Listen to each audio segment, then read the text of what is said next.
Assalamualaikum warahmatullahi wabarakatuh. Perkenalkan, nama saya Salsabila Maharani, Stambuk A401200315. Di sini kami dari kelompok 1 yang beranggotakan 7 orang, yang terdiri dari yang pertama yaitu Anak Agung Ade Putra, yang kedua Nurul Intan Monoarfa, yang ketiga Mission Magdalena Uro, dan yang keempat Salsabila Maharani yaitu saya sendiri, yang kelima Sri Ramadanti Ermaruceng, yang keenam Niputu Devi Handayani, dan yang ketujuh atau yang terakhir yaitu Anggun Miliana.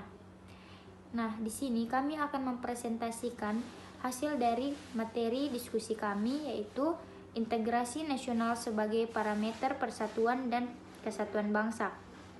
Di sini saya akan menjelaskan materi yang pertama atau materi yang ada pada slide pertama, yaitu menelusuri konsep dan urgensi integrasi NKRI. Langsung saja, makna integrasi nasional. Secara etimologi dan terminologi, etimologi adalah studi yang mempelajari asal-usul kata, sejarahnya, dan juga perubahan yang terjadi dari kata itu. Pengertian etimologi dan integrasi nasional berarti mempelajari asal-usul kata pembentuk istilah tersebut. Secara etimologi, integrasi nasional terdiri atas dua kata, integrasi dan nasional. Kita telusuri pengertian integrasi nasional secara terminologi. Terminologi dapat diartikan penggunaan kata sebagai suatu istilah dan telah dihubungkan dengan konteks tertentu. Integrasi nasional adalah kesadaran identitas bersama di antara warga negara. Ini berarti bahwa meskipun kita memiliki kasta yang berbeda, negara, agama, dan daerah, dan berbicara bahasa yang berbeda, kita mengakui kenyataan bahwa kita semua adalah satu. Jenis integrasi ini sangat penting dalam membangun suatu bangsa yang kuat dan makmur. Jenis integrasi. Tentang pengertian integrasi ini, Myron Weiner dalam Ramalan Surbakti 2010 lebih cocok menggunakan istilah integrasi politik daripada integrasi nasional. Menurutnya, integrasi politik adalah penyatuan masyarakat dengan sistem politik. Integrasi politik dibagi menjadi 5 jenis, yakni yang pertama integrasi bangsa, yang kedua integrasi wilayah, dan yang ketiga integrasi nilai, keempat integrasi elit massa, dan yang kelima atau yang terakhir yaitu integrasi tingkah laku atau perilaku integratif. Pentingnya integrasi NKRI. Integrasi diperlukan guna menciptakan kesetiaan baru terhadap identitas baru yang diciptakan atau identitas nasional. Misalnya bahasa nasional, simbol negara, semboyan nasional, ideologi nasional, dan sebagainya. Integrasi versus disintegrasi. Kebalikan dari integrasi yaitu disintegrasi. Integrasi berarti penyatuan atau keterpaduan antar elemen atau unsur yang ada di dalamnya. Disintegrasi dapat diartikan ketidakpaduan atau keterpecahan di antara unsur-unsur yang ada. Jika integrasi terjadi konsensus, maka disintegrasi dapat menimbulkan konflik atau perseteruan dan pertentangan. Disintegrasi bangsa adalah memudarnya kesatupaduan antara golongan atau kelompok yang ada dalam suatu bangsa yang bersangkutan. Gejala disintegrasi merupakan hal yang dapat terjadi di masyarakat. Masyarakat bangsa pastilah menginginkan terwujudnya integrasi. Namun dalam kenyataan yang terjadi justru gejala disintegrasi ini banyak terjadi di mana-mana. Disintegrasi memiliki banyak ragam, misalnya pertentangan fisik, perkelahian, tawuran, kerusuhan, revolusi, bahkan perang yang terjadi di mana-mana. Selanjutnya, yang pertama yaitu perkembangan sejarah integrasi di Indonesia. Menurut Surayo 2002, ternyata sejarah menjelaskan bangsa kita sudah mengalami pembangunan integrasi sebelum negara Indonesia merdeka. Menurutnya ada 3 model integrasi dalam perkembangan integrasi Indonesia, yaitu yang pertama model integrasi Imperium Majapahit, yang kedua model integrasi kolonial, Dan yang ketiga yaitu model integrasi nasional Indonesia. Yang pertama, model integrasi Impremium Majapahit. Model integrasi pertama ini bersifat kemaharajaan atau Impremium Majapahit. Struktur kemaharajaan yang begitu luas ini berstruktur konsentris. Yang kedua, model integrasi kolonial.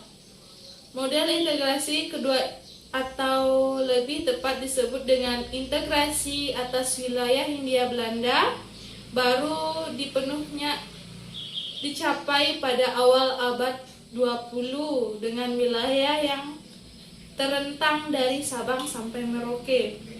Yang ketiga yaitu model integrasi nasional Indonesia.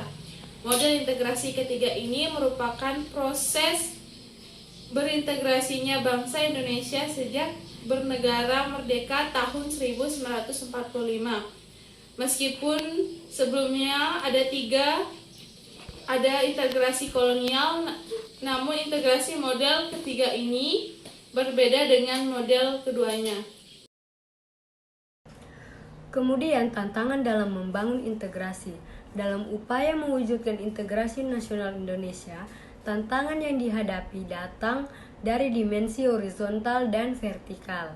Dalam dimensi horizontal, tantangan yang ada berkenaan dengan pembelahan horizontal yang berakar pada perbedaan suku, agama, ras, dan geografi.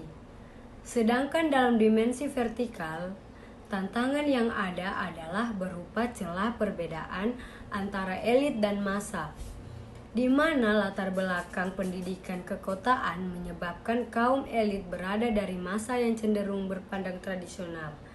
Masalah yang berkenaan dengan dimensi vertikal lebih sering muncul ke permukaan setelah berbaur dengan dimensi horizontal, sehingga hal ini memberikan kesan bahwa dalam kasus Indonesia dimensi horizontal lebih menonjol daripada dimensi vertikal.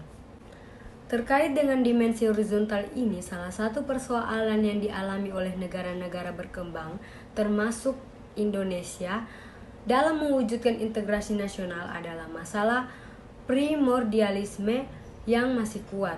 Titik pusat goncangan primordial biasanya berkisar pada beberapa hal, yaitu masalah hukum dan kebiasaan.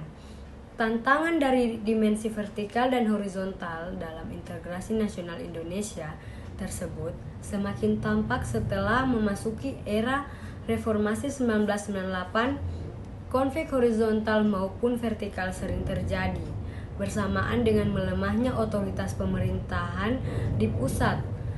Kebebasan yang digulirkan pada era reformasi sebagai bagian dari proses demokrasi telah banyak disalahgunakan oleh kelompok-kelompok dalam masyarakat untuk bertindak seenaknya sendiri. Tindakan ini kemudian memunculkan adanya gesekan-gesekan antara kelompok dalam masyarakat dan memicu terjadinya konflik atau kerusuhan antar kelompok. Bersamaan dengan itu, demonstrasi menentang kebijakan pemerintah juga banyak terjadi.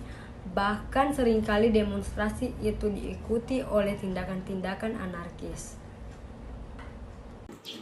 Keinginan yang kuat dari pemerintah untuk mewujudkan aspirasi masyarakat, kebijakan pemerintah yang sesuai dengan kebutuhan dan harapan masyarakat, dukungan masyarakat terhadap pemerintah yang sah, dan ketaatan warga masyarakat melaksanakan kebijakan pemerintah adalah pertanda adanya integrasi dalam arti vertikal sebaliknya. Kebijakan demi kebijakan yang diambil oleh pemerintah yang tidak atau kurang sesuai dengan keinginan dan harapan masyarakat serta penolakan sebagian besar warga masyarakat terhadap kebijakan pemerintah menggambarkan kurang adanya integrasi vertikal. Memang tidak ada kebijakan pemerintah yang dapat melayani dan memuaskan seluruh warga masyarakat, tetapi setidak-tidaknya kebijakan pemerintah hendaknya dapat melayani keinginan dan harapan sebagian besar warga masyarakat. Jalinan hubungan dan kerjasama di antara kelompok-kelompok yang berbeda dalam masyarakat. Kesediaan untuk hidup berdampingan secara damai dan saling menghargai antara kelompok-kelompok masyarakat dengan pembedaan yang ada satu sama lain, merupakan pertanda adanya integrasi dalam arti horizontal. Kita juga tidak dapat mengharapkan terwujudnya integrasi horizontal ini dalam arti yang sepenuhnya. Pertentangan atau konflik antara kelompok dengan berbagai latar belakang perbedaan yang ada tidak pernah tertutup sama sekali kemungkinannya untuk terjadi. Namun yang diharapkan bahwa konflik itu dapat dikelola dan dicarikan solusinya dengan baik dan terjadi dalam kadar yang tidak terlalu mengganggu upaya pembangunan sebagai kesejahteraan masyarakat dan pencapaian tujuan nasional. Di era globalisasi, tantangan itu ditambah oleh adanya tarikan global di mana keberadaan negara bangsa sering dirasa terlalu sempit untuk mewadahi tuntutan dan kecenderungan global. Dengan demikian, keberadaan negara berada dalam dua tarikan sekaligus, yaitu tarikan dari luar berupa globalisasi yang cenderung mengabaikan batas-batas negara bangsa, dan tarikan dari dalam berupa kecenderungan menguatnya ikatan yang sempit seperti ikatan etnis, kesukaan, atau kedaerahan. Disitulah nasionalisme dan keberadaan negara nasional mengalami tantangan yang semakin berat. Di sisi lain, tantangan integrasi juga dapat dikaitkan dengan aspek-aspek lain dalam integrasi yang aspek politik, ekonomi, dan sosial budaya. Terima kasih. Baiklah, saya akan melanjutkan materi dari teman kelompok saya, yaitu mendeskripsikan esensi dan urgensi integrasi nasional. Masyarakat yang terintegrasi dengan baik merupakan harapan bagi setiap negara. Sebab integrasi masyarakat merupakan kondisi yang sangat diperlukan bagi negara untuk membangun kejayaan nasional demi mencapai tujuan yang diharapkan. Ketika masyarakat suatu negara senantiasa diwarnai oleh pertentangan atau konflik, maka akan banyak kerugian yang diderita, baik kerugian berupa fisik material seperti kerusakan sarana dan prasarana yang sangat dibutuhkan oleh masyarakat, maupun kerugian mental spiritual seperti perasaan kekhawatiran, cemas, ketakutan, bahkan juga tekanan mental yang berkepanjangan. Di sisi lain, banyak pula potensi sumber daya yang dimiliki oleh negara yang mestinya dapat digunakan untuk melaksanakan pembangunan bagi kesejahteraan masyarakat, harus dikorbankan untuk menyelesaikan konflik tersebut. Dengan demikian, negara yang senantiasa diwarnai dengan konflik di dalamnya akan sulit untuk mewujudkan kemajuan. Faktor-faktor yang memicu terjadinya pertentangan dalam masyarakat yaitu faktor amarah, biologi, kesehatan generasi, dan faktor lingkungan. Faktor-faktor yang dapat memperkokoh persatuan dan kesatuan bangsa. Yang pertama, keutuhan dan kedaulatan wilayah negara dari Sabang sampai Merauke. Kedua, Pancasila dan Undang-Undang Dasar 1945 sebagai acuan dalam hidup bermasyarakat, berbangsa, dan bernegara. Ketiga, konsep wawasan Nusantara dan ketahanan sebagai acuan operasional. Keempat, yang terakhir, kekayaan budaya bangsa Indonesia termasuk hasil-hasil pembangunan. Terima kasih. Di sini saya akan menjelaskan materi tentang upaya mengatasi masalah tantangan. Untuk dapat mengatasi masalah tantangan dan permasalahan dalam upaya memelihara persatuan dan kesatuan bangsa, memerlukan kesadaran individual dan kesadaran bersama atau kolektif. Yang pertama, Kesadaran secara individual. Masing-masing kita harus memiliki kesadaran bahwa ada perbedaan di antara kita. Kesadaran bahwa kita beda, lalu diteruskan melalui dialog, lewat interaksi sosial, untuk bisa saling memberi dan saling menerima dalam kesetaraan. Lewat kesadaran individual, masing-masing kita mencoba untuk mencari dan merumuskan kesepakatan sosial tanpa harus kehilangan jati diri.